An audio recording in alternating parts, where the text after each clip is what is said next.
Welcome everyone to tonight's event. This is a global studies panel that we're calling A World in Flux. So what we're going to be doing tonight, we have three panelists who will help us focus some attention on some key questions facing global politics for the decade ahead. My name is Matthew Hayes. I'm the Canada Research Chair in Global and International Studies.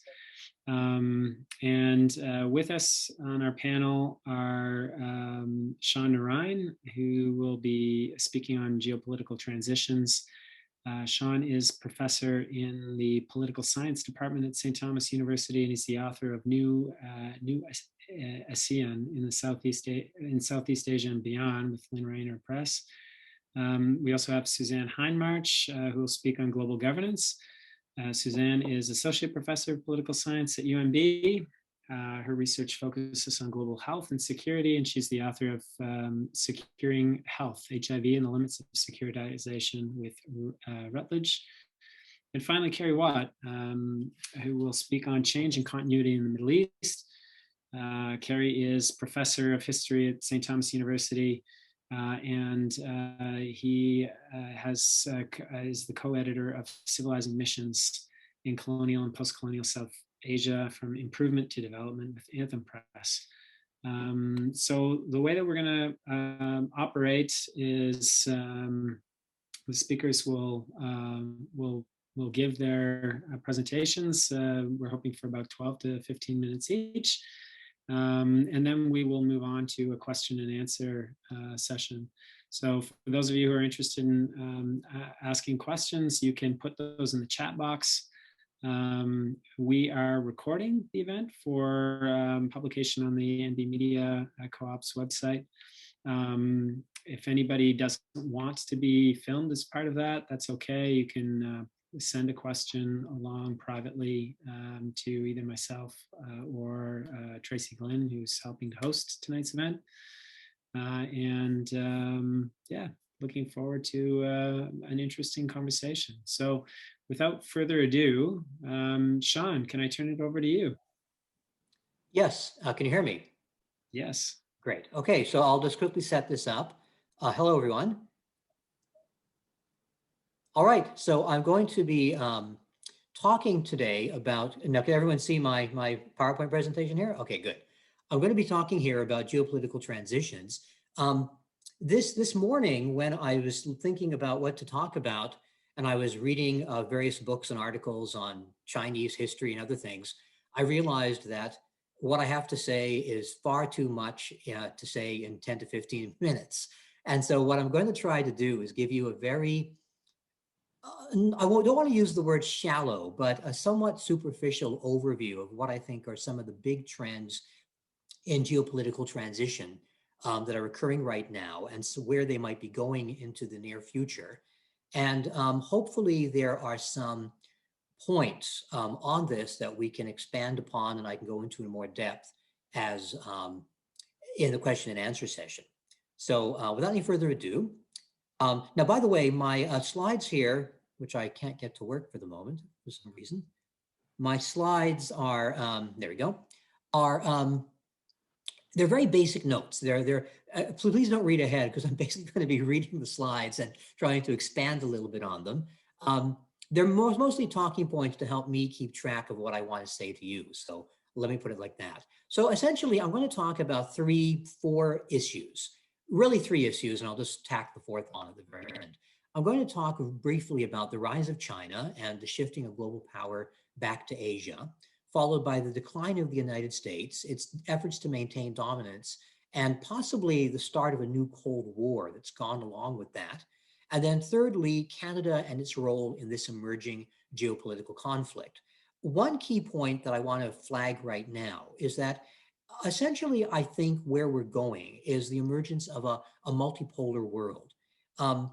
It's a world wherein no single power is going to be a hegemonic power. No power will be dominant over every part of the globe, if that's even the case now. In fact, it's highly debatable that the United States is truly a hegemonic power. And Canada, I think, must ultimately learn to accommodate these changes in the international system. So the rise of China. Well, first off,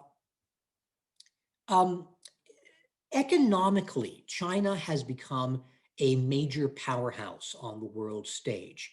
In 2014, by purchasing power parity, China, for the first time, eclipsed the American economy in size. Now, this is not by raw GDP, this is by purchasing power parity measure of GDP, which most economists think is actually a more accurate measure. And in 2019, the Chinese economy by PPP was 22.5, or sorry, the Chinese GDP was $22.5 trillion as contrasted to a US GDP of 20.5 trillion. And so since that time, for the past 6 or 7 years, China has been technically a larger economy than the United States. Within the next 5 years, in raw GDP terms, China is expected to be a larger economy than the United States. And so this particular trajectory seems to be fairly inevitable. And this will be the first time in a century that the United States is not going to be the biggest economy in the world.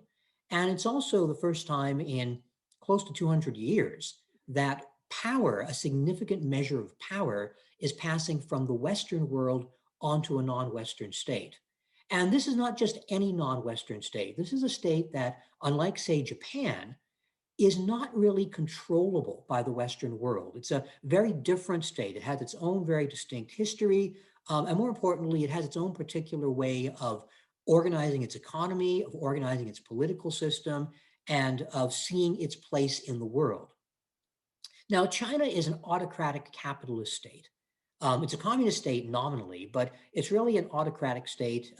It practices capitalism. A lot of the economy in China, even today, remains state-owned, but nonetheless, there's also enormous private activity. China has benefited enormously from the existing liberal international economic system.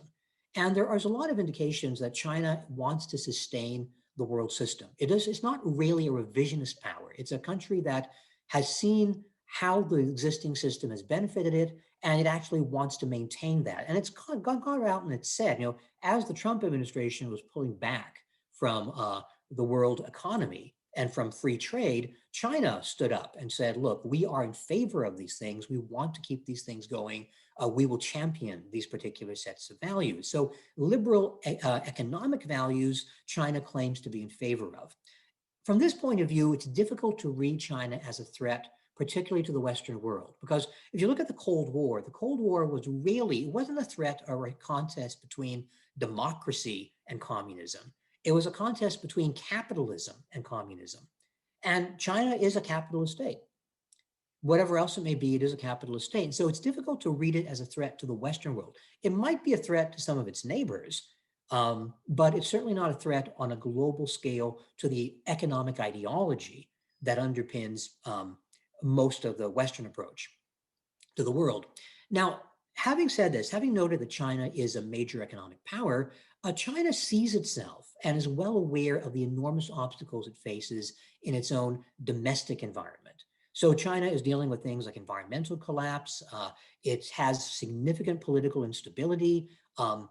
There are multiple tens of thousands of public protests every year in China over people objecting to different elements of the way in which their lives are organized. So the Chinese Communist government is always aware that there's a great deal of unrest that it only manages to control through significant economic growth every year. So for all these reasons, Chinese are very conscious of their country as remaining far short of the United States in terms of comprehensive power. So economically, it might be eclipsing the United States, but in many other measures of power, they don't see that. And in fact, it's true that in terms of GDP per capita, the average Chinese makes about a quarter of what the average American does. Or what the per capita GDP is.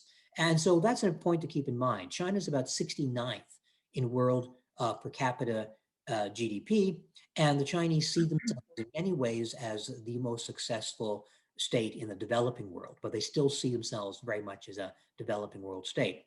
This might be changing to some extent, but nonetheless, this is still a big part of their own self-perception.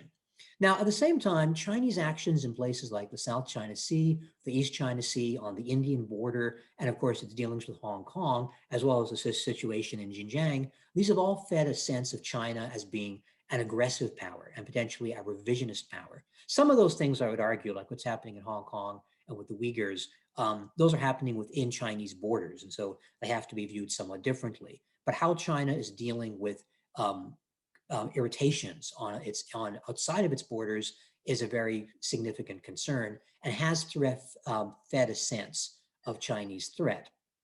So the takeaway here, China is a major economic power, but it's limited in some of the other ways that it can be powerful, and it sees that. The decline of the United States as the second leg of this stool, if you want to call it that, of geopolitical transition. Now, the United States has been in a highly advantageous position for the past 100 years or more in the world because of the highly advantageous positions it had after World War I, and again, particularly after World War II, in terms of its economic position in the world.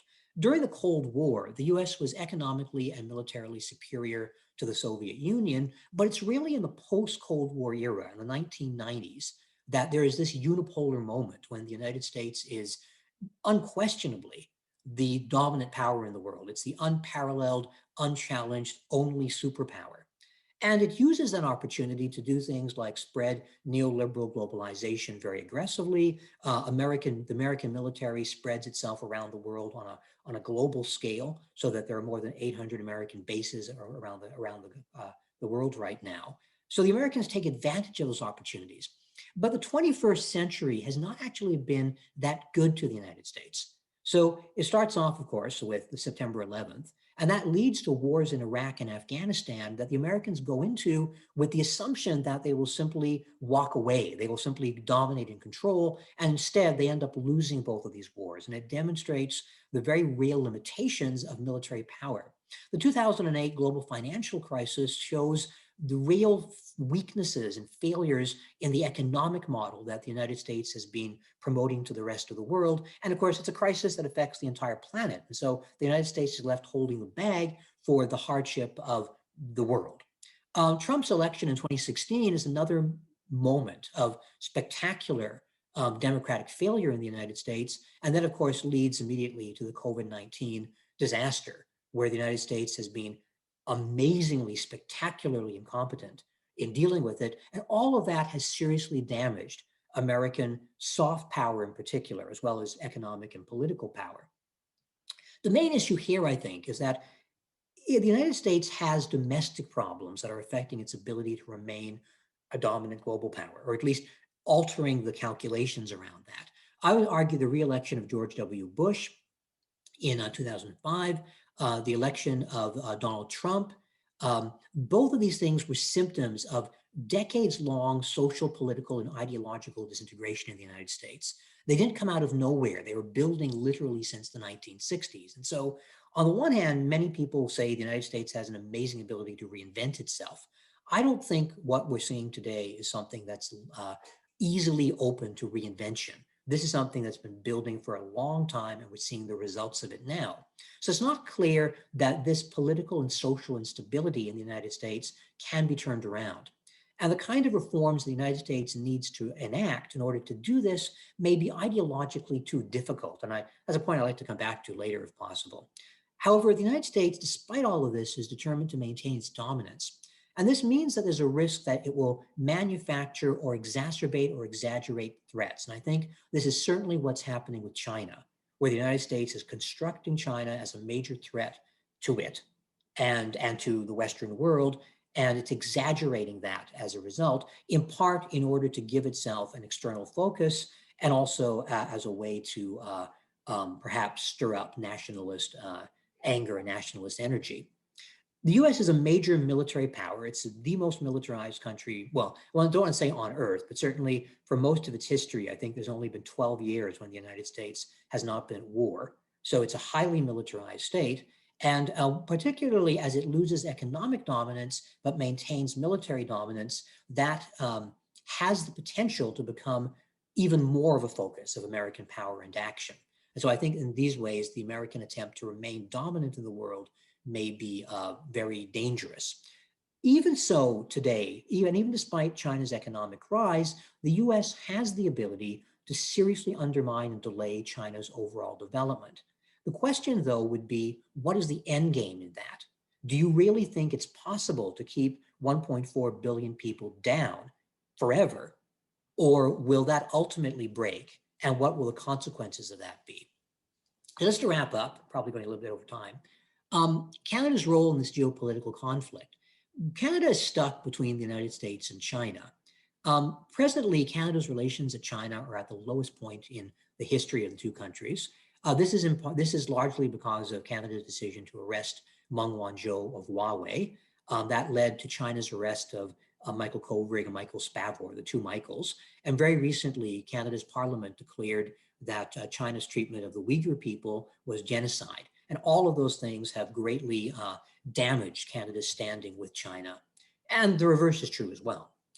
This situation, I think, this antagonism with China is keeping Canada locked in the American orbit, which is potentially very dangerous for us, given that if the United States is on an accelerated decline, we're pretty much tied to it, like the Titanic going down after the iceberg. And this potentially cuts Canada off from the Chinese market, and possibly even large parts of Asia in the long run, particularly if the United States decides to pursue a policy of decoupling itself, both economically and technologically, from China. If that happens, I actually tend to think most of Asia will go with China. And that means the world will be divided again along both economic and technological lines. And that's not a conflict, I think, that the West can actually win. Canada itself, our elites, our foreign policy elites, are very oriented towards the Atlantic world, the European world. And I think this fails to take into account the way in which Canada is changing demographically, as well as simply the objective importance of the Pacific as an economic reality.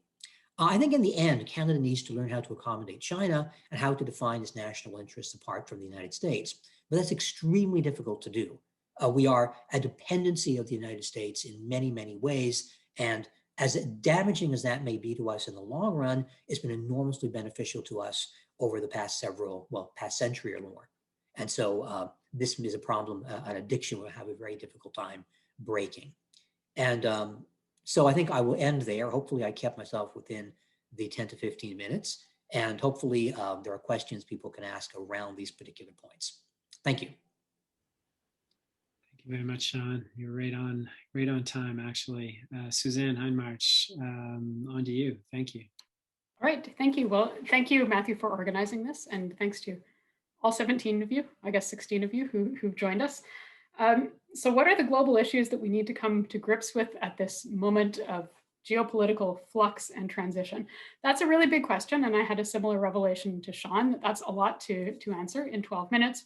So I too am going for breadth, some general claims, rather than really detailed granular analysis. So I'm going to start with some broader reflections about global politics and states, and then I'm going to discuss the enduring challenge of global health inequities, which is, as Matthew said, one of my research areas, because that challenge of global health inequities has been pretty persistent, even through moments of flux and transitions. I'll say a little bit about what global health governance from above and from below hasn't, or maybe should do in response. And then I'll conclude not with solutions, but with some questions. So to begin, some broader reflections. As we consider continuity, change, and power in global politics, it's important for us to decenter, or at least to look beyond the state. And that may seem like a surprising claim, especially a panel on geopolitics. And also because we're at this global political moment where we seem to be faced with resurgent expressions of state sovereignty, an affirmation of nation-state divisions, the reassertion of economic nationalism, ethnic and sometimes quite racist nationalisms, attempts to at least selectively harden borders. As Shaun has just alluded to, the waxing and the waning of the power of specific states, the resulting new alliances or antagonisms obviously can influence the global conditions of possibility within which states and other actors work together or not to address a lot of global challenges. So of course, states are still important actors. But at the same time, when we think about geopolitics, global governance, it's important for us not to suggest that states are or should be the most significant or powerful actors, or to focus solely on the state. First of all, because conceptually, there are other ways for us to think about the global, as a political space. And when we equate global politics and geopolitics solely with interactions between states, we affirm the settler colonial, the global West, global North, ways of thinking about the state system and the division of the world into these sovereign territorial units. And we do that in ways that can erase or make less visible Indigenous claims to the land and connections to the land, and ways that foreclose other ways of thinking about how we might live as political communities. And then in more practical terms, obviously a lot of global challenges, certainly those relating to global health, as we're seeing right now, are challenges that transcend state borders. And they often originate in global relations, global systems and structures that can't be adequately addressed by states alone. And often, I think the catalyst for state action or inaction, certainly on global health issues, often comes from actions, from actors, and from forces beyond states. So we also need to consider what are these forces that can constrain states or that can influence them to act, these forces that can come from above or from below states. And that's what I'm going to talk about. And what I mean by above the state is power relations and politics at the level of what sometimes gets glossed as the global, particularly the United Nations and other multilateral organizations. And this is the level at which we usually think something called global governance happens or should happen. And by below the state, I mean the ways that power is exercised by ordinary people, by civil society, and particularly by social movements that mobilize transnationally across state borders. And this consideration of power above and below the state is a way to encourage us to think differently, broadly about power and change, including in global health, especially by understanding social movements as really key global health governance actors. So I've been referring to global health challenges. What are these challenges? Well, I mean, obviously, we're all living in the middle of one of these right now, a global pandemic, which is obviously a very serious challenge, although the top causes of premature and preventable death globally are heart disease and stroke in high-income countries, and their respiratory infections and diarrheal disease in low-income countries. So of course, reducing deaths from those top causes of premature death worldwide would have a very significant impact on global health. And of course, action is needed on those specific health issues and obviously right now on COVID. But the most fundamental and really enduring health challenge is not a specific disease or set of diseases. It's actually health inequities. And these are inequities that are not new or specific to COVID or infectious disease, but they're inequities that are certainly going to be amplified and deepened because of COVID. But for most of modernity, we've lived and have lived in a profoundly unequal world when it comes to global health.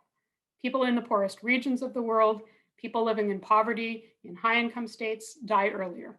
They're more vulnerable to infectious and non-communicable diseases. They face greater barriers in accessing care.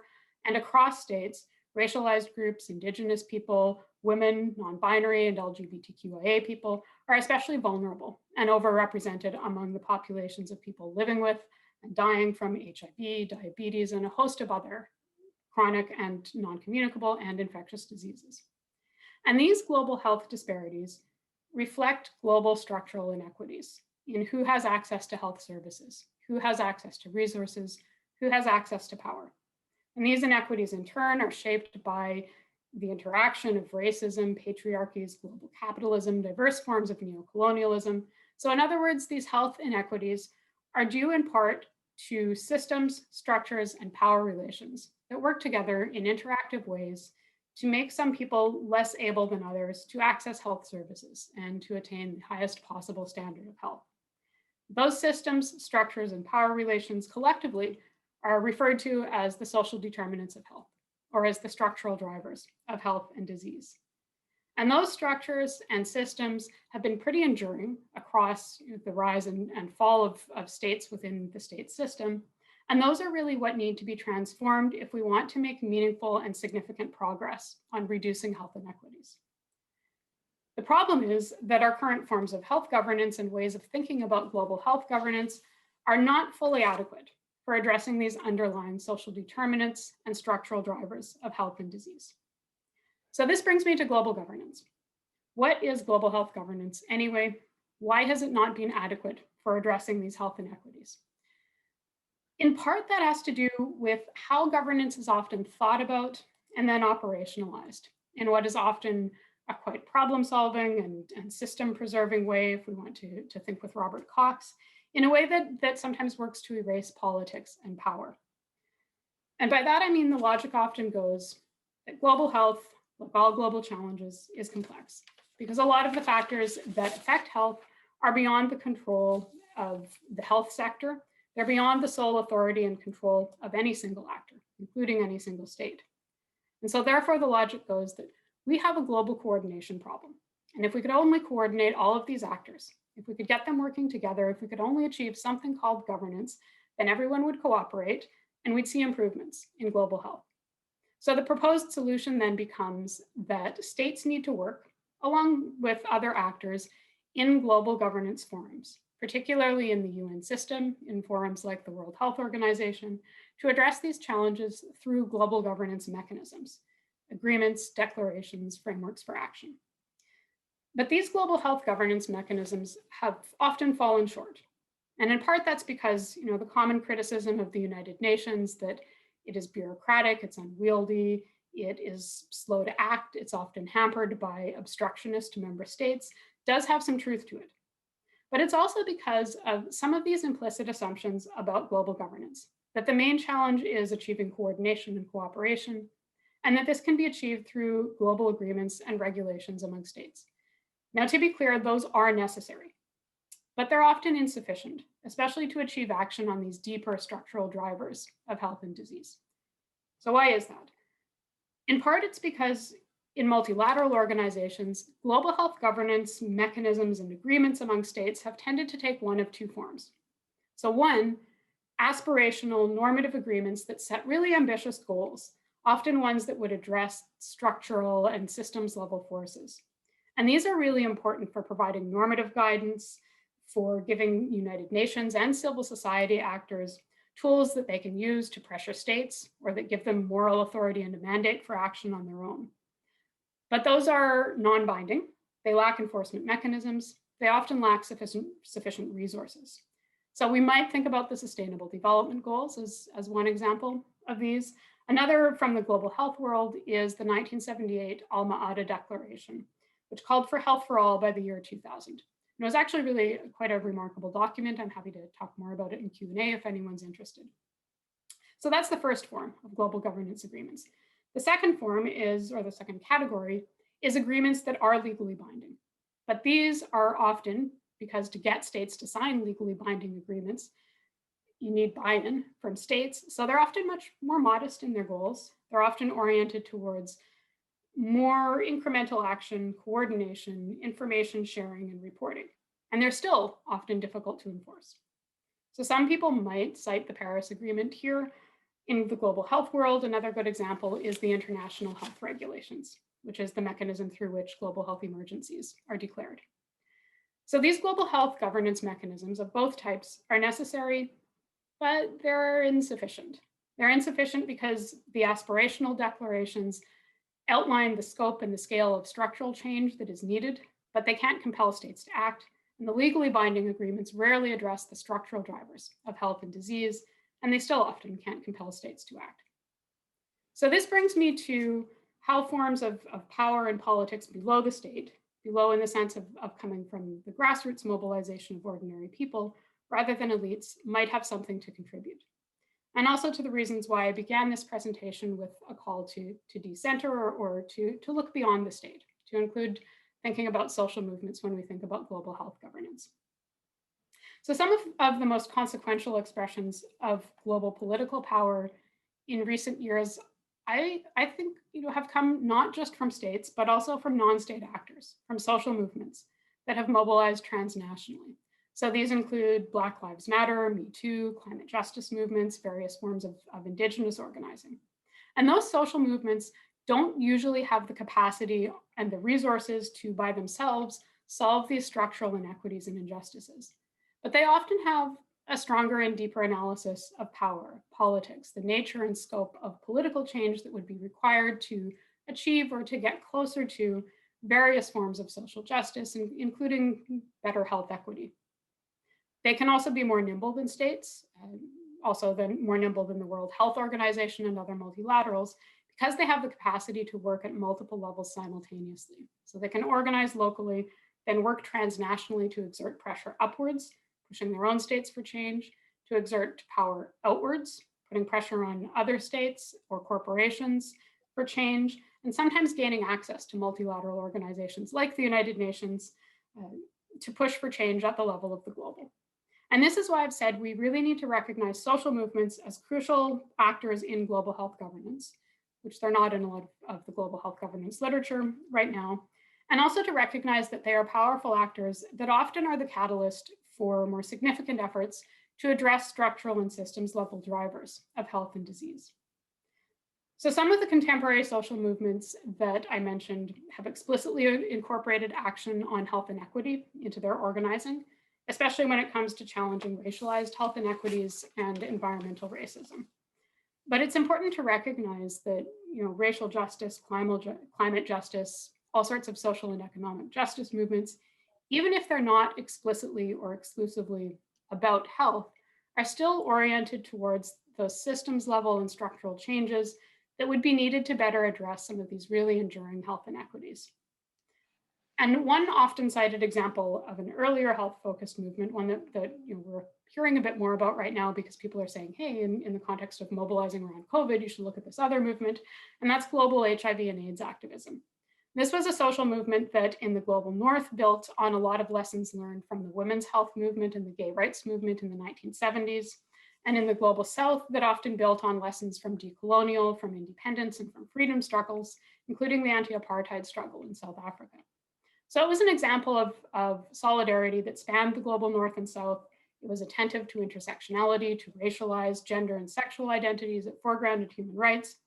And it was an example of global health governance and politics from below, where power was exerted from the grassroots, from community mobilization upwards, in ways that then changed power configurations and some of the practices of states and what are traditionally recognized as global health governance actors at the global level.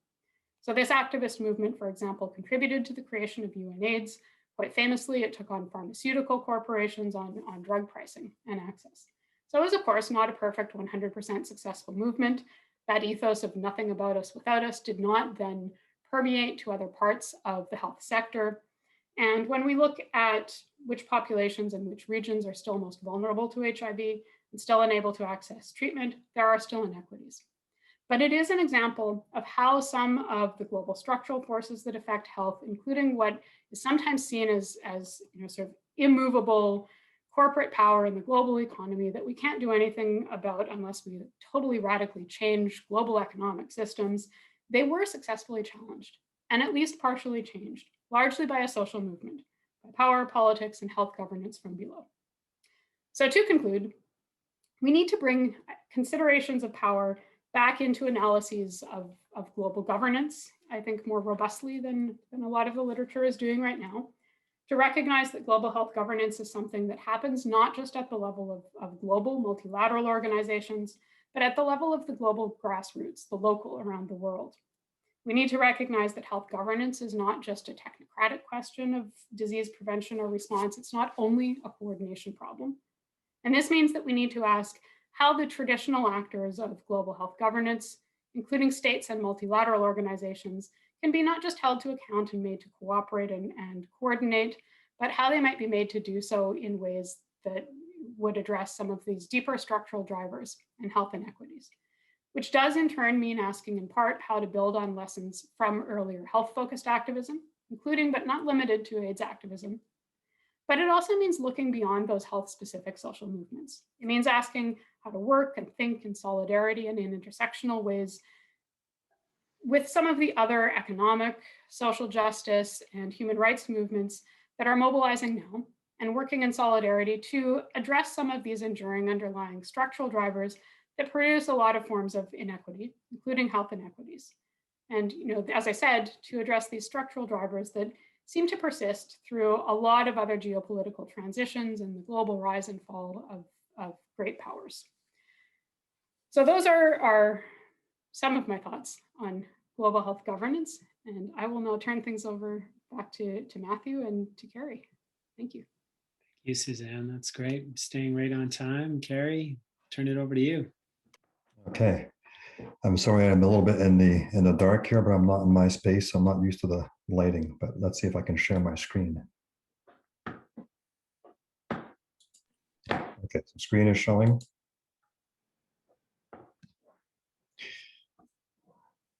Okay, so I'm going to try and talk a little bit about change and continuity in the Middle East.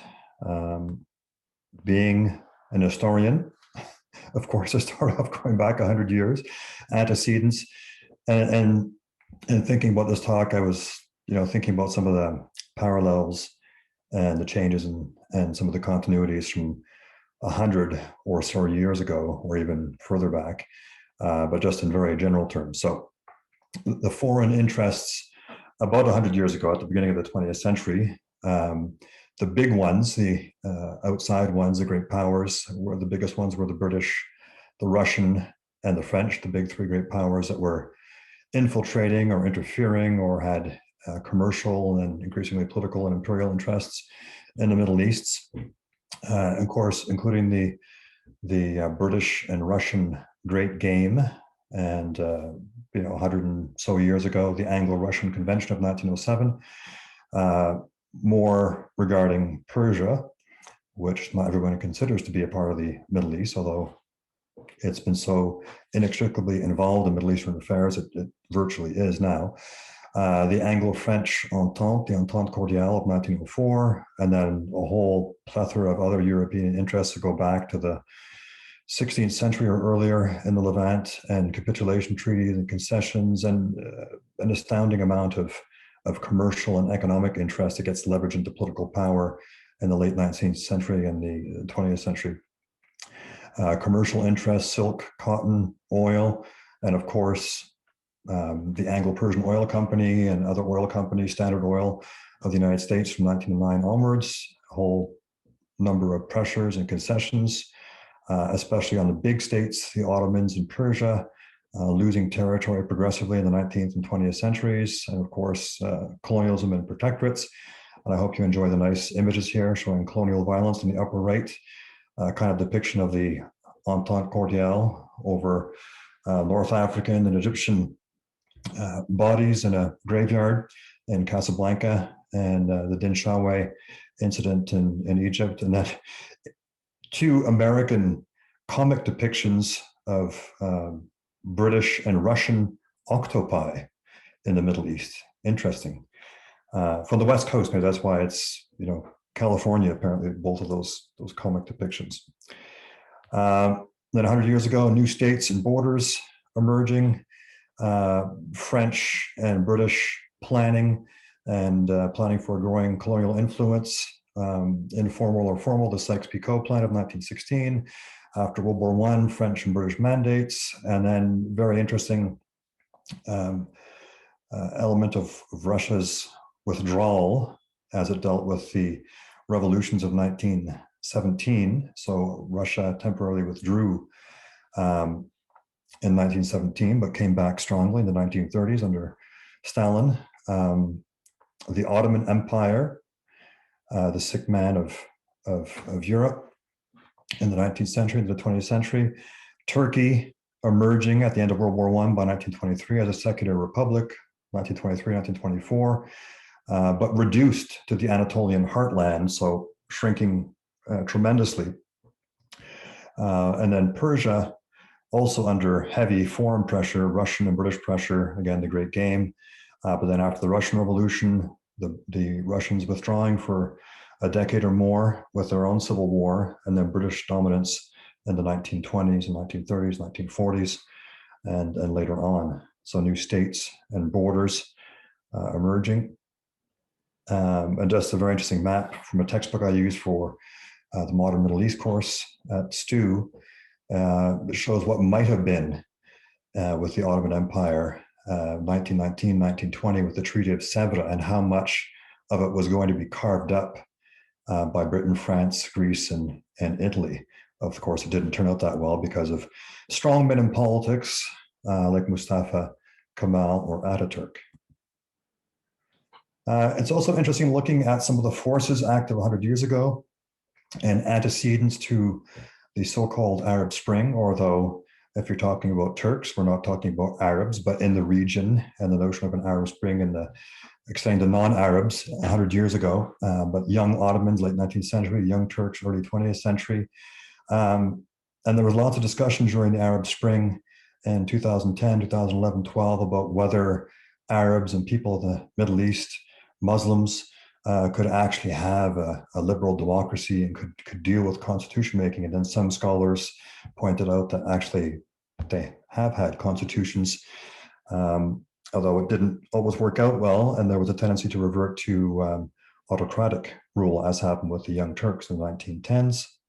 And then the Iranian or Persian constitutional revolution of 1906 to 1911 with a national assembly, the Majlis, and then European influence with the Belgian constitution, but you can see the French influence as well, equality, life, liberty, property, American Revolution influence as well, rights to organize.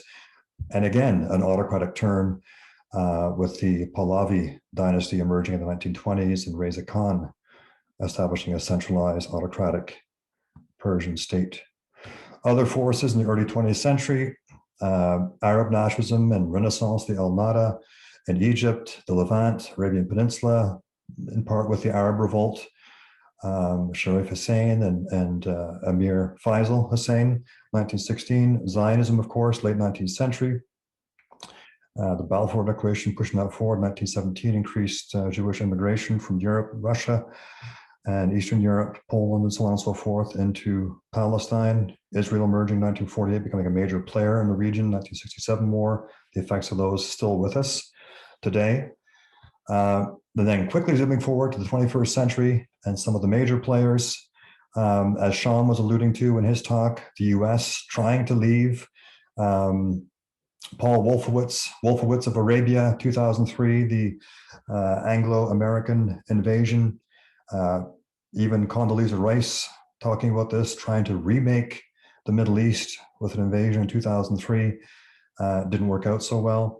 France still involved. Britain, not so much involved these days, in decline since the Anglo-American invasion of 2003, and even before, possibly. Russia, we talked about declining in the post-Russian Revolution period, until the emergence of Stalin as a strongman in the 1930s, and then again after 1991, but returning in a big way, supporting Bashar al-Assad since around 2015 in the Syrian civil war. So major foreign players, and a more complicated list of more regional, local players. Iran, growing regional influence, breaking away from American British influence with the Iranian Revolution of 1979, more so after the Anglo-American invasion of 2003, the emergence of a Shia crescent, which is getting a lot of attention these days by policymakers and journalists, through Iran, Iraq, Yemen, Syria, into Lebanon with Hezbollah, a major player in the region. Turkey, despite shrinking after World War I, a growing regional influence in the 2010s, even taking on Israel a little bit and some of the Israeli-Palestinian wars in Gaza in the 2010s, and perhaps reimagining influence throughout North Africa as in the 16th century heydays of Ottoman imperialism. Saudi Arabia with other Sunni states, the Emirates and Bahrain, Sunni interests, increasingly becoming somewhat brazen and defying American policy interests in the Middle East. Israel making new alliances, trade alliances, diplomatic alliances with Sunni states to counter real perceived Iranian threats, and normalization of relations with Arab states and Sunni states, and also defying American policy interest in the region. Egypt, not as active these days. Iraq facing a whole number of problems. Oil of declining importance, perhaps a little bit, certainly from an American perspective, with growing US domestic production, issues of climate change, the search for alternative energies. Interestingly, just reading this week in the BBC, arms sales increasing. Perhaps that's the Trump influence, 2016 to 2020, but growing US arms sales globally, and 47% of US arms sales to the Middle East, and 24%, I'm not sure if that's overall US arms sales globally or 24% of the 47% to the Middle East, but a significant part anyways is going to Saudi Arabia, and arms purchases also up in Qatar and in Egypt. Another issue that's been getting a lot of interest recently is a shift away from the old concerns and stresses and tensions between Jews and Arabs, Israel versus Arab states, to newer concerns, Sunni versus Shia concerns, and the alignment of Israel with Sunni states like Saudi Arabia and the Emirates against Iran and the Shia Crescent, and all the attention recently about nuclear weapons. And in September of 2019, with the Iranian precision missile strike on Saudi oil facilities on the Abqaiq refinery, which caused a lot of damage.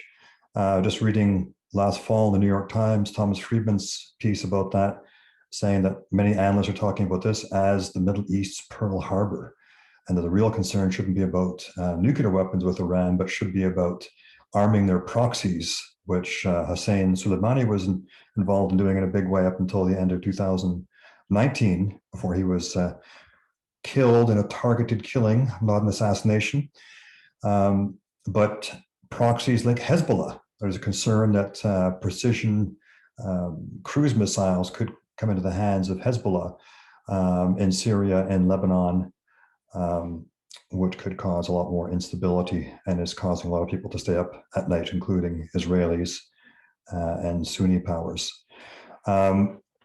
Some groups that are being forgotten or have always been forgotten, the Kurds, and this map here shows the Kurds where they were supposed to have a small state according to the Treaty of Sèvres of 1920. It didn't come to pass, and every other time a Kurdish state has been discussed, it hasn't come to pass. And the Kurds have been one of the more betrayed peoples in the world, and certainly in the Middle East, which Henry Kissinger talked about. I'm not sure exactly when he talked about that, but he said the Kurds could not take an expletive joke when they get betrayed. It's a joke.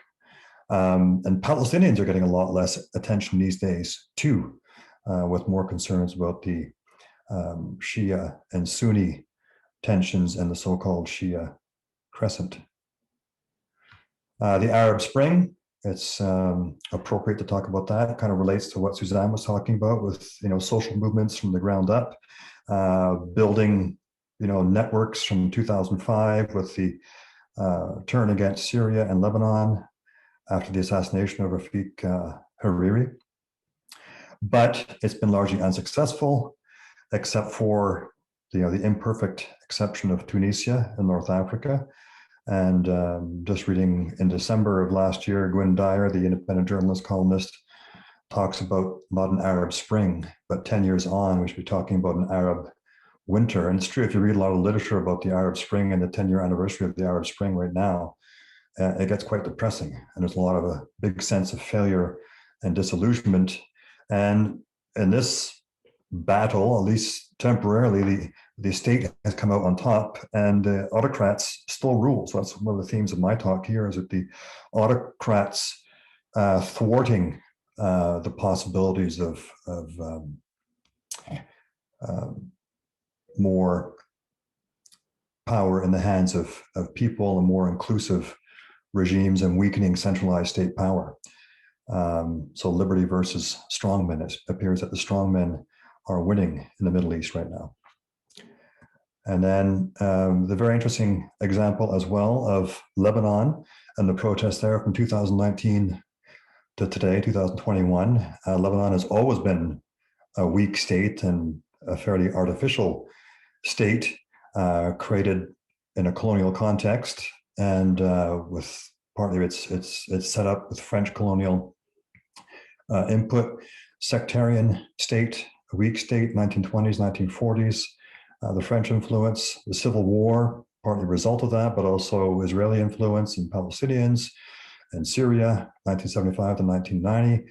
Hezbollah, after the Iranian Revolution, 1979, and becoming an independent force, 1982, 2006, the war with Israel, 2011, the Syrian civil war. Hezbollah, the one militia after the Lebanese civil war that did not have to disarm and became a state within a state and very powerful and acting throughout much of the Middle East and aligned with the Shia Crescent and of course with Iran and the Revolutionary Guard. And then Yemen as well, a civil war also involved in the Shia Crescent and the Shia Sunni struggles. And that's about it. For me, it's, we can address other issues and questions, but an unresolved, unclear, ambiguous ending. Thank you, Carey. Thank you all. These were three really interesting talks.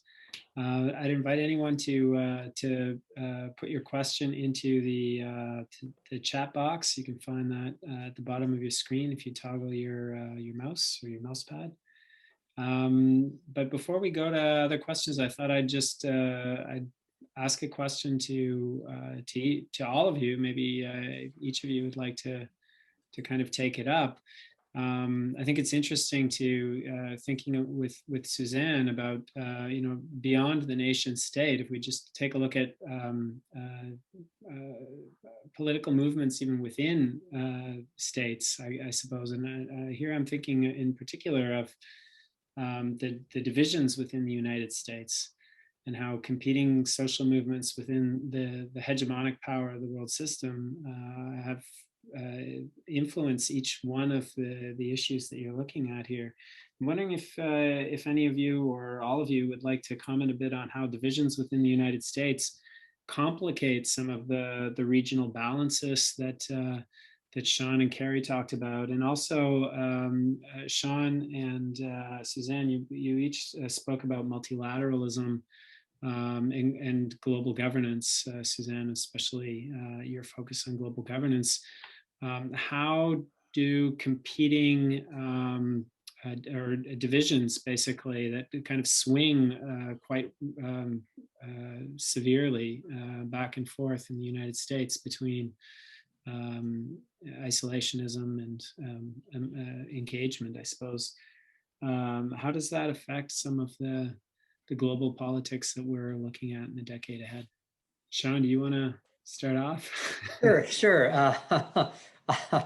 Okay, so both of those are sort of centered around the United States, and how do the divisions within the United States affect the regional balances? I guess I answer that. One of the things I sort of alluded to in my talk was that I think the United States is fundamentally politically unstable right now, politically and socially unstable. And I think, with Biden now being in power and getting a few legislative wins, it's fairly easy to lose track of the fact that 74 million Americans voted for Donald Trump, that the Republican Party for decades now has become fundamentally undemocratic in its orientation. And there's no sign really that that's going to change. I mean, in the Republican Party case, there was a Swedish study that came out in 2019, I think it was. And the Swedes said, essentially, this is the furthest right-wing mainstream party we have, in the Western world. Fundamentally abandoned a lot of democratic norms. And we've seen that play out during the Trump period. And so these Trump people, these Republicans are back there in the background, and I don't see them going away. And so, we talk a lot, and one thing I could talk about later, there's a lot of potential instability in a country like China. There's a lot of potential churn going on below the surface. There are questions about how sustainable its various models and approaches are. But you can ask exactly the same question of the United States. And I think we're not accustomed to asking that question, but it's something that we should become accustomed to and that we should be thinking about. And if you're an ally of the United States in an area of the world like Asia, I think this is something you've got to be very cognizant of. And most of the reading I've been doing recently, many American foreign policy commentators have recognized this fact, right? That the United States under Biden needs to prove to its allies that it's actually reliable, because everyone understands that another Trump could be back in power in 4 years. And then all these decisions you've made, policy and alliance decisions you've made based on an assumption of American a certain amount of stability in American policy, all these things go out the window. So if I want to keep my answer to focus right on Asia and the regional balance, I think that this is the question a lot of Asian states are wrestling with. How reliable is the United States? And while on the one hand, a lot of Asian countries liked Trump and liked his confrontation with China, and they're quite happy now that Biden is also pursuing this, they're increasingly aware of how domestic politics in the United States could affect the ability of the United States to act in the ways they wanted to.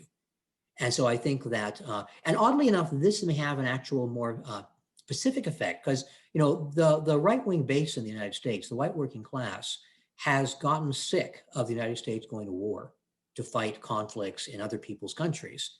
The left in the United States has been opposed to those kinds of interventions for a long time. And so there's actually a growing consensus in the United States not to get involved in other people's affairs and to kind of roll up the borders and close things down. And I think we might be heading into more of an area of a period of isolationism right at the time that these new emerging powers like China are becoming more of a presence on the world stage. And so I don't know if that answered your question, but it certainly sort of underlines the point that a lot of things are in flux in the United States at the domestic level that do have powerful implications for the reliability of the United States as an actor. Yeah, and I think if we're just going in the same order in which we spoke, I would echo a lot of what Shaun said in terms of questions about the reliability of the United States as an actor, I think are also evident at the level of multilateral organizations like the United Nations. Because although the United States is, it's always in arrears and is never providing the full amount in its assessed contributions that it ought to the United Nations, the United States is still, nevertheless, one of the most significant donor states for the United Nations and for the World Health Organization.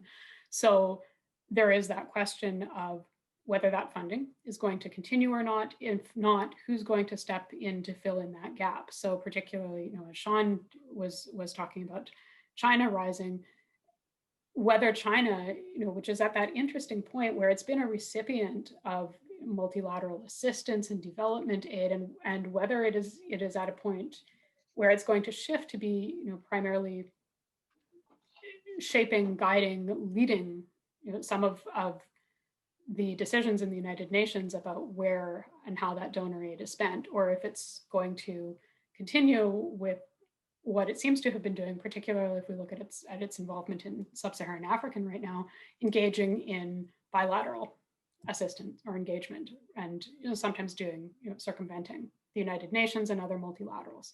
And there's also the question of within multilateral organizations like the United Nations,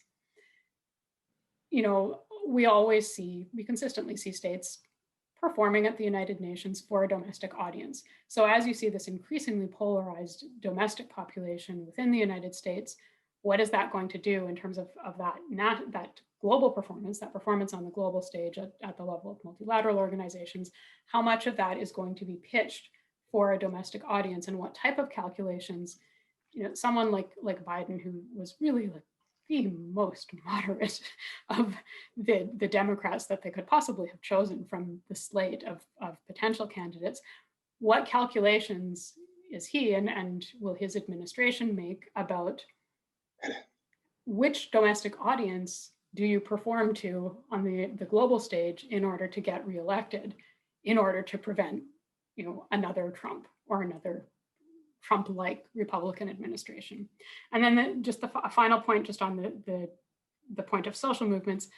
So I focused on what might be thought of as the good social movements in what I said, but it's important for us to remember that social movements are not all just inherently on the side of the good and progressive in social justice. A lot of the social movements that we're seeing domestically in the United States right now are far right, are neo-Nazi, neo-fascist movements.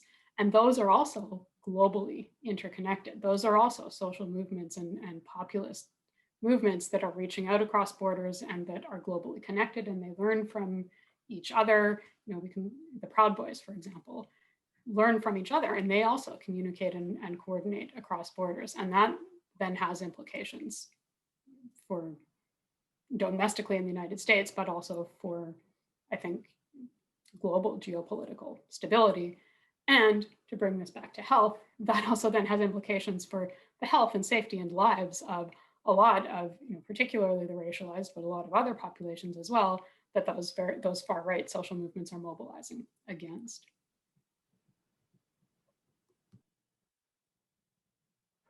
From the darkness. The US divisions, I mean, I guess from a strongman autocratic point of view, if I put myself, in the chair of someone like Vladimir Putin or even Erdogan in Turkey, people who hold power for 20 years or so, they can wait out the changes in the American domestic political scene and see democratic systems like the US, and especially a polarized system dominated by two parties, extremely polarized, with all kinds of dissension about foreign policy. And, Shaun was mentioning isolationism and Trump talking about ending endless wars. And even before that, Obama trying to withdraw from Afghanistan, trying to withdraw from the Middle East and not wanting to commit to do anything, even given the atrocities and the brutal, nasty civil war in Syria. And then, people like Putin watch and say, okay, they're not going to act. We'll step in, we'll act. I mean, even with gas attacks and that carried out by Syria, we'll stand by Syria and win the war. After 6 or 7 years involvement, help al-Assad, the war is virtually over, a couple of pockets that have not been reconquered yet. Or Erdogan in Turkey, Trump pulls out troops in northern Syria and leaves the Kurds exposed, and Turkey moves in and takes part of northern Syria as a kind of protectorate and sticks it to the Kurds.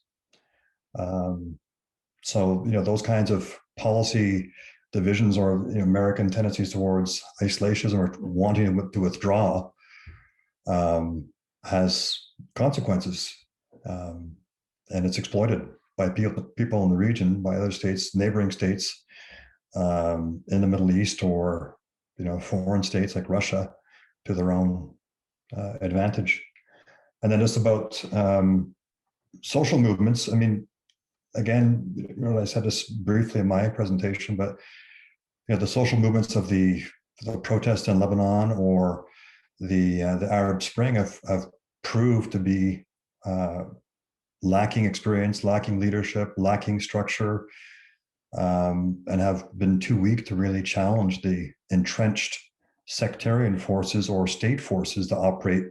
Some like Hezbollah and other groups, Muslim Brotherhood and that kind of thing, operate across borders too, right? Non-state actors that operate across borders, but they're stronger than the social movements. And we'll see if people who were involved in the social movement aspect and the networks that were built during the Arab Spring over a number of years, whether they can be repaired, resurrected, and reactivated, and learn from the experiences and the frustrations of the last decade. It might happen. Trying to be optimistic and not be a pessimist who's saying that only strong states with strong men are going to, be successful. Thanks very much. Thanks very much to everyone. Just open the floor then. Is there anyone who might have a question about some of these themes, or maybe something that wasn't touched on?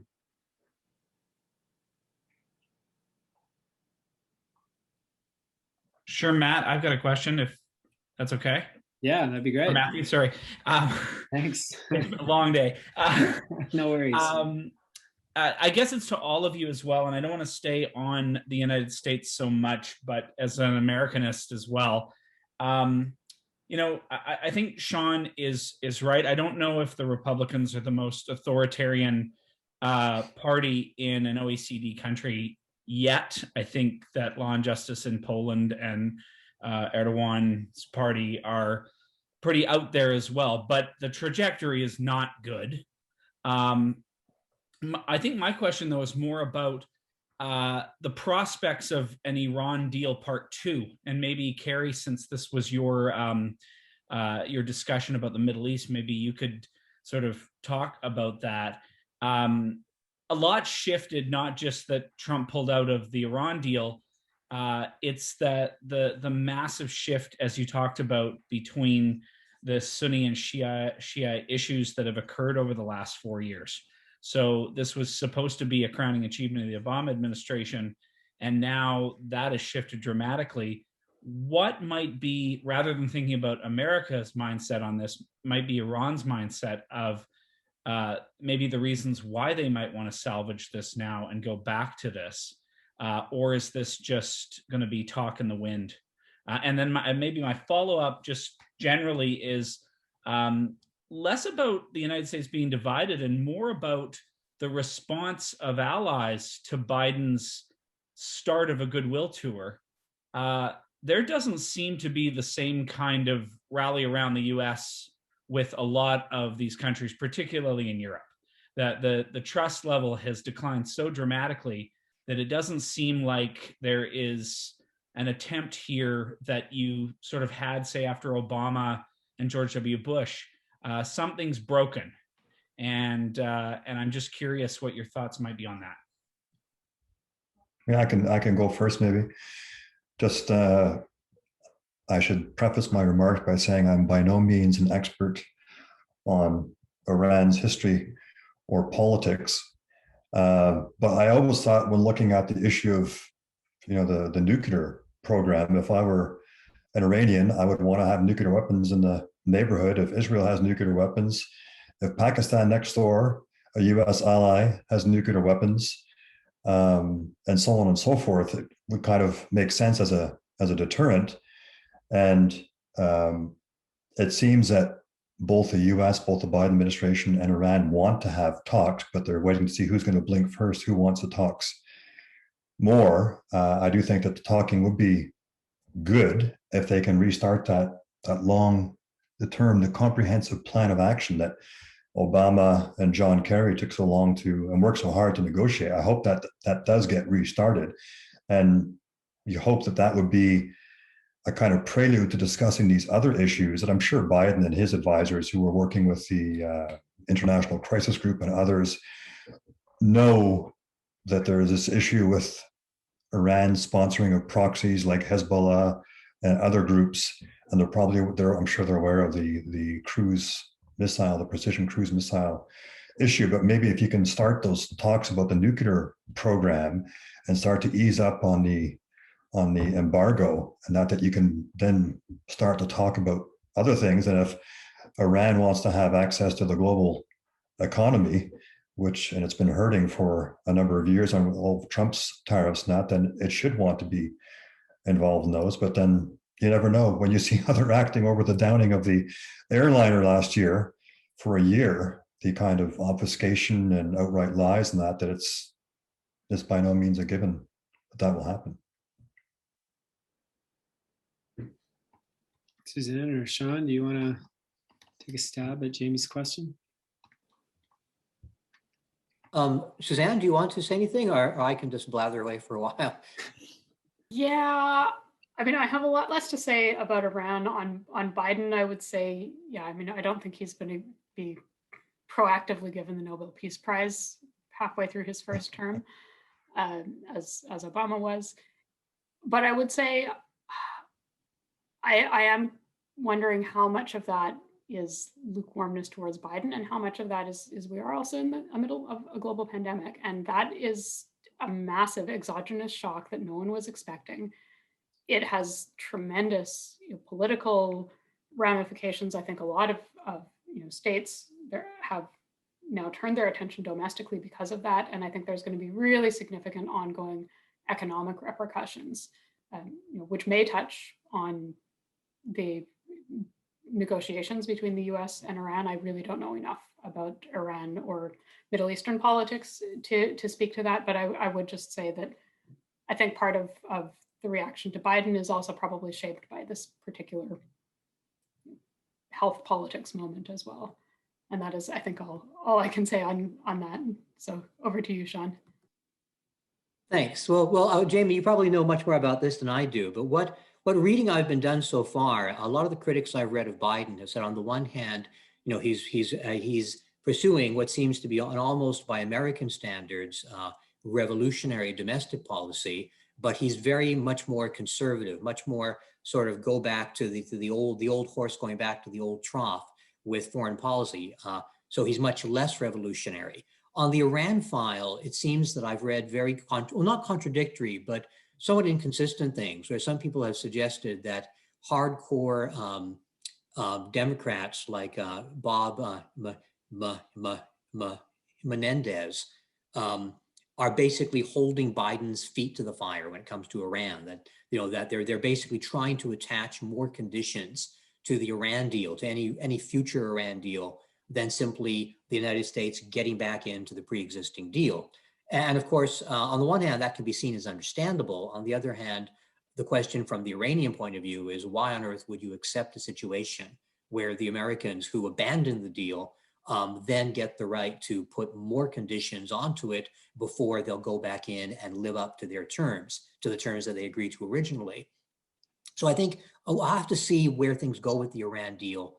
And of course, there's also upcoming elections in Iran, where people who are much more hardline are actually gaining ground. And part of the Iranian calculation here is they don't want to be seen as chumps twice, right? The Americans screwed them over with Trump once. Why should they? And then the Europeans did not come to their rescue, did not live up to their part of the deal. So why should the Iranians put themselves in a vulnerable position? And all of this, of course, is pushing towards a greater probability that Iran actually will develop a nuclear weapon capacity in order to protect itself.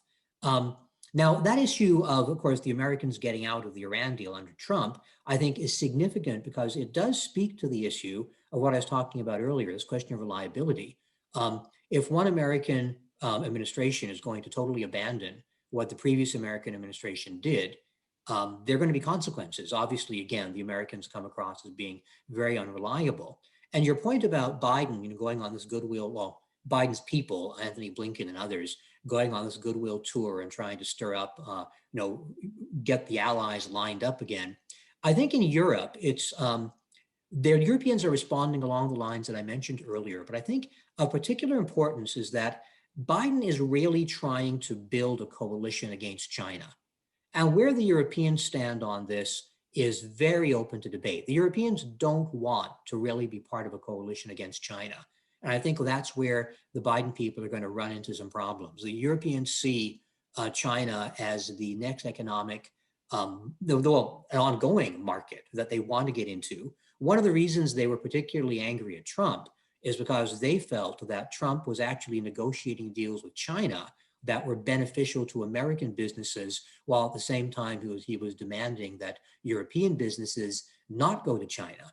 And so that's one of the reasons that the Europeans entered this trade deal with China just weeks before Biden actually took office. So I think there's more tension there. Now, on the Asian level, I think the Biden people are going to have a little bit more luck. The Australians, the Japanese, the Indians are all irritated with China. They all want to form a kind of a semi-coalition. But I also think the Americans want a much harder coalition than other regional states are willing to actually accept. And this is where I think I actually have a little bit of sympathy for the Americans. Usually I don't have any sympathy at all. But in this instance, I have a little bit of sympathy for them because it's not clear to me as a specialist in Asia what exactly the Asians want from the US. Like they want everything. They want the Americans on the one hand to balance off against China, and keep China from being aggressive in the South China Sea and guarantee security, for Japanese and the Koreans, et cetera. At the same time, they don't want the Americans to do anything that's going to upset the Asian economic relationship with China. And it seems to me there comes a point where there may actually have to be a choice made, where if you're going to line up with the Americans and expect all these things from them, then you may actually have to decide that you're willing to cut trade ties or reduce trade ties with China. And I actually think when push comes to that particular kind of shove, a lot of Asian countries are going to find that their economic interest is more important than their security interest with the United States, especially if they're not sure about the American capacity to actually deliver on their security guarantees. And so, when you're weighing those scales, I think the Asian countries are going to find it more to their advantage to make their peace with a dominant China than to rely on unreliable United States, even if they've been pushing the Americans to be more aggressive in a certain way. So I hope that gets to some of your question. That was great. Thanks, everyone. It was really interesting. I've got another question here that was sent to me by message. This one's a little more sociological from Christy Lane. She's asking about, in a world in global flux, how is gender operating through strong men or social movements like the Proud Boys, and how is masculinity playing out in this world in flux? I thought that would be an interesting question to follow up on here as well. It does seem that some of the kind of masculinities of geopolitics are maybe not in flux, or maybe they are, and that's one of the things that is showing up in some of the tensions that some of you have highlighted. Does anyone want to take up this question? Well, I'll throw something at it, actually. Oh, Carey, go ahead. Well, just very briefly, I could say, yeah, I concur that, that certainly a lot of the strongmen thing, like even Mohammed bin Salman, right, Saudi Arabia, the masculine aspect of taking down your opponents, and but even in Israel, Benjamin Netanyahu, this kind of strongman persona in politics is very strong. And you see then, by contrast, in the social movements, like in Lebanon, a lot of women out in the streets. In the Arab Spring in Egypt, that's where a lot of women out in the streets in public spaces. So there seems to be, in the social movements, that there's more space or more incentive for women to get involved, and in the politics, state-led politics, seems to be more this. A lot of it, anyway, seems to be this strong men, led Erdogan too, and in Turkey. So going beyond that, I'm not sure how you counter that or not, but it's just an observation. I would say there's, in a larger sort of sense, a lot of the competition between China and the United States is over dominance, right? And the Americans are being largely driven by what we call a realist foreign policy. Basically this idea that if you're not militarily and economically powerful and willing to dominate your enemies, then you're vulnerable to them and being dominated. And all of this is, very much, masculine and quite toxic. And I've been thinking a lot about the question of whether or not a lot of the theories that we use in international relations are extremely Western specific, and realism might be one of them. Now there are many Asians who would disagree with me on that, who would say at the very least that Western ways of thinking have actually permeated many parts of the world, and that includes the sort of dominance versus submission element that's such an important part of realist thinking. But I would point out that the Chinese have been very consistent in saying they want a cooperative world order, right? They want a economically prosperous world where everyone cooperates. They point out climate change needs to be addressed, in a cooperative way. Now, I would say that Xi Jinping is in any way a feminist, but in terms of actual policy, they're much more oriented towards cooperation. Now, you can certainly argue that for them, this is simply advantageous, right? That they don't feel they're in a position at this point in time where they want to be particularly aggressive, even though, you can argue they have been in some places. But I think that's interesting, that the Americans are very much about putting together a coalition to contain China, and the Chinese response to this is to say, A, don't do it, and B, we just want to cooperate with everyone. Yeah, so thanks. That's a great question. And I've been trying to organize my thoughts because there's a lot one could say about that. I mean, I guess the thing that came immediately to mind, and Christy, I realize this isn't quite exactly what you'd had asked, but if we think about COVID right now, a colleague of mine, Claire Wenham at LSE, is co-leading a group on gender and COVID-19 that has done quite a lot of really excellent feminist analysis of the gendered impacts of COVID. And, you know, the most immediate, most obvious of which is that, you know, women are at the front lines of caregiving, of childcare, of elder care, and so occupationally are more vulnerable, but also just in terms of the division of household labor, that, you know, we still see these enduring divisions in household labor that are leading, you know, in households that are composed of a man and a woman and a child, that it is still, you know, it's women who are doing more of that care work and are picking up the slack when schools are closed. Women disproportionately have left their jobs relative to men, often because, again, in a household where a man and a woman are both working outside the home, generally men have a higher income, and so women are not just, you know, choosing to stay home with the kids. It's the logic of, if schools are closed and someone has to stay home, it's the lower earner and the person who has flexible time. So there's a lot of those dynamics. You know, gender-based violence in the context of lockdowns and in the context of people being confined in the home under very stressful circumstances, increased alcohol consumption and reduced access to services, that has a deeply gendered impact.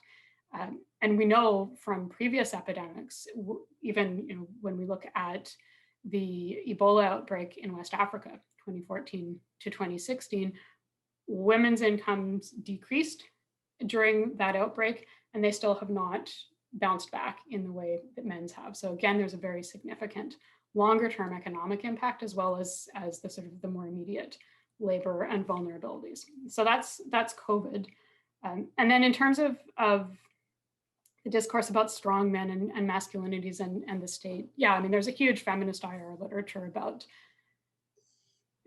the very masculine, you know, discourse of the nation state. And one of the things that I think, sort of in that spirit of thinking beyond the state or thinking differently about the state, I think one of the things that feminist IR offers and that feminist theory generally offers, is a critique of those binaries that tend to get produced: men versus women, private versus public, domestic, you know, inside the state versus the realm of the international, high politics versus low politics.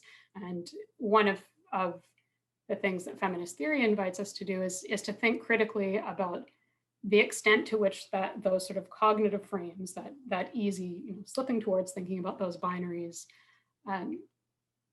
obscures empirically, you know, what is sometimes happening. So for example, that it obscures empirically the fact that states are not containers. States are not unitary actors. There is also not, you know, this clear division between inside and outside the state, between domestic and international politics in the way that, you know, as Shaun has indicated, you know, some realist theory would like to have us believe. So it encourages us to recognize when and how that discourse gets invoked strategically, but also really to problematize it. So I don't know if that fully answers your question, Christy, but yeah, it's a great question, and there's lots there from a gender and a feminist perspective to unpack when we're thinking about geopolitics and the nation state. So is it also that like the kind of strong man politics, like does that just have a long shelf life, or is it also a reflection of the fact that masculinity is in crisis? I think you can clearly say that might be the case in the US, but you know, very strong feminist movement as well in Saudi Arabia. Isn't there like some kind of dialogue there around masculinities? Just, I don't know, I'm thinking off the top. I would say yes, but just you wonder, like in the case of Mohammed bin Salman, MBS, or even Netanyahu or Erdogan or whomever, who they're projecting it to, because there is discontent within their respective societies, and there are challenges to that.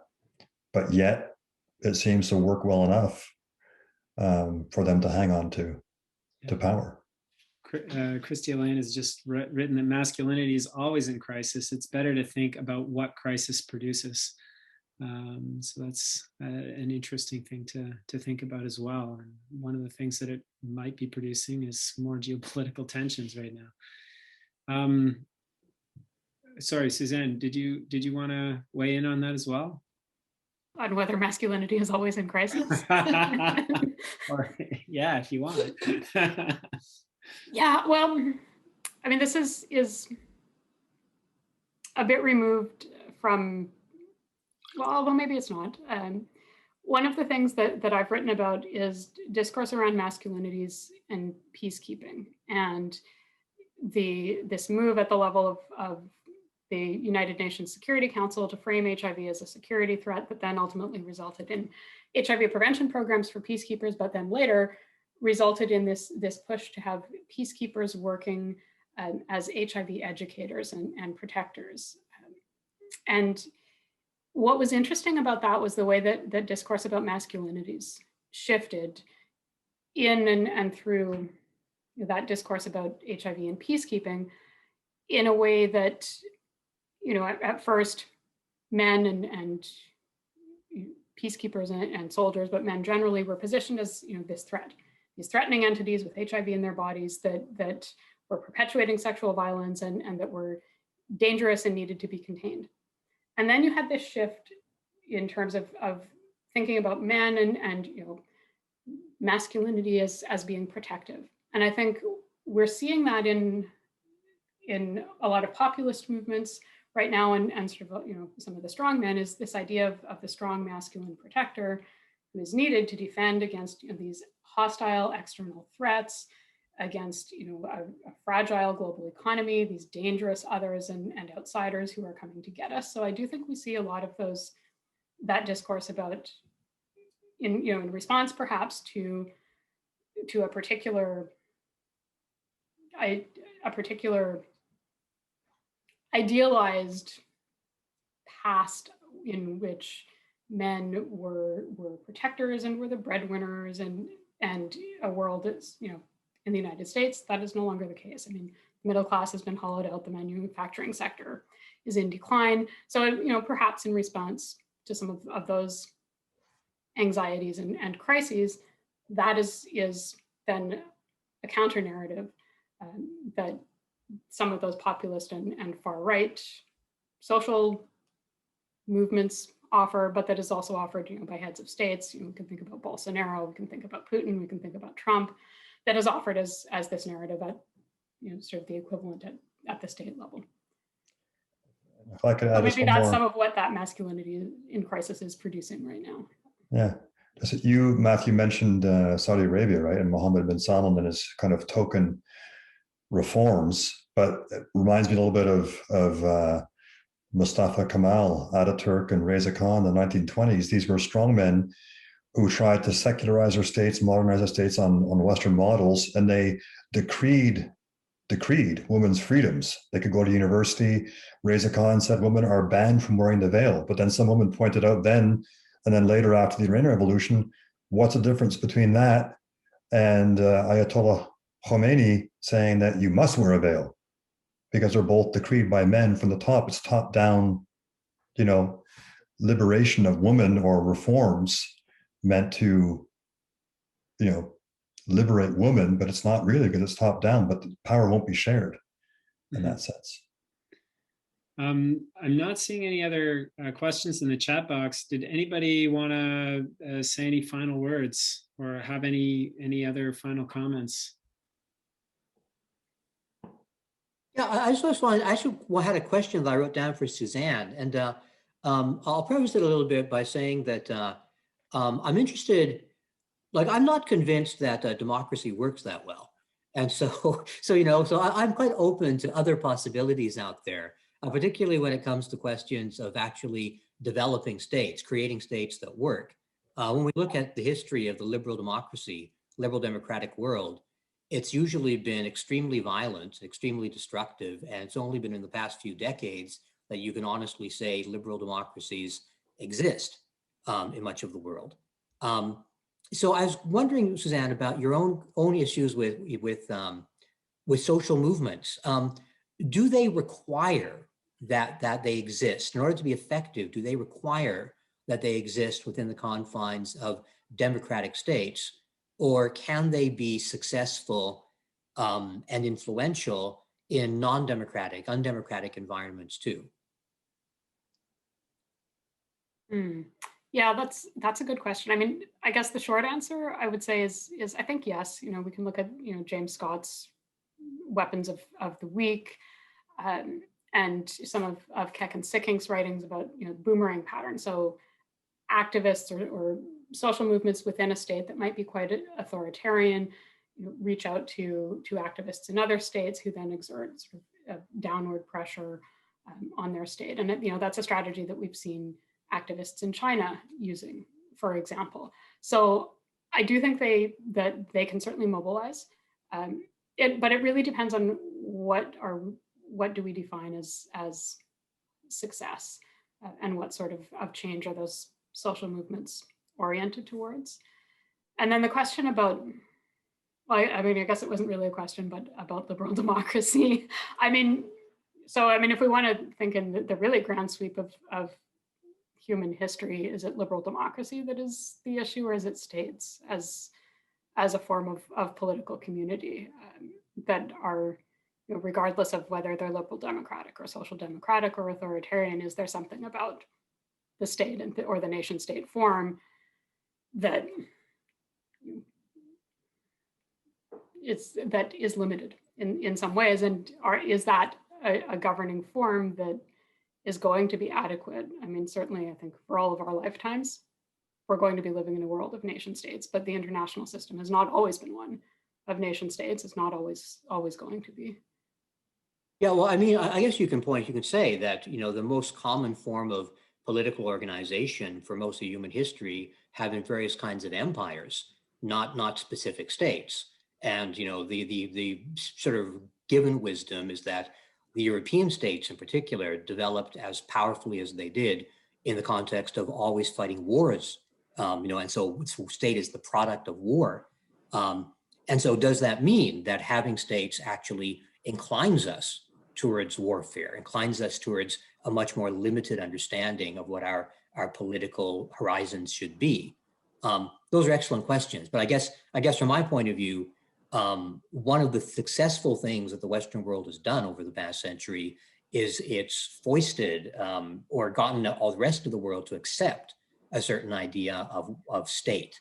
And when you look again at Asia, when you look at China, one of the reasons they have conflict with places like Tibet and conflict over history is that China was an empire that was expanding and contracting at different times, depending on the political circumstances. And now it's trying to fit all of its, ideas and its historical ideas into the context of a sovereign state.